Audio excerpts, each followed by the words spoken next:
അപ്പം നമ്മൾ ആലോചിക്കണം നമ്മളെങ്ങോട്ടാ പോണ്. ഇത്ര സ്ഥലത്താണ് ഖുർആൻ പറഞ്ഞു. നോക്ക്, ഞാനതാ പറഞ്ഞ് നേരെ ഖുർആൻ്റെയും ഹദീസിൻ്റെയും ഖുർആൻ്റെയും സുന്നത്തിൻ്റെയും നേരെ ഘടകവിരുദ്ധം.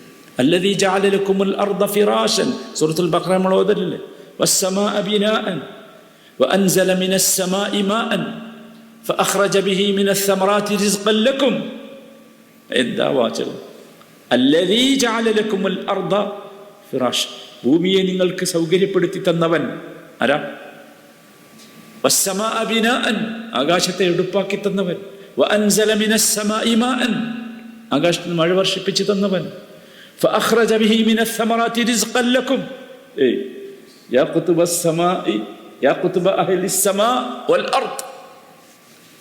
ആരാണ് ഇതൊക്കെ ഭൂമിയിൽ ഉൽപ്പാദിപ്പിച്ചത്?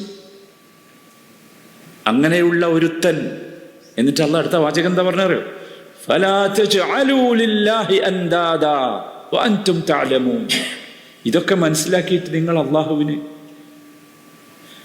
കൂട്ടുകാരുണ്ടാക്കുകയാണ്, ശരീക്കുകളെ ഉണ്ടാക്കുകയാണ്, പങ്കുകാരുണ്ടാക്കുകയാണ്, അള്ളാഹുവിന് സമന്മാരുണ്ടാക്കുക.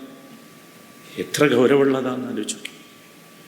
എന്താണ് ഇങ്ങനെ സംഭവിക്കാൻ കാരണം? സത്യത്തിൽ മക്കയിലെ മുശ്രിക്കുകൾ അള്ളാഹ് ആണ് ഇതൊക്കെ ചെയ്യുന്നത് എന്ന് പറഞ്ഞ മുശ്രിക്കുകൾക്ക് പറ്റിയ അബദ്ധം എന്താണെന്ന് ഖുർആൻ പറയുന്നുണ്ട്. അതേ അബദ്ധമാണ് ഈ സമൂഹത്തിനും പറ്റിയത്. അതാ മനസ്സിലാക്കുന്നത്. സൂറത്ത് സുമറിൽ അള്ളാഹു പറയുന്നുണ്ട് എന്താ അബദ്ധം.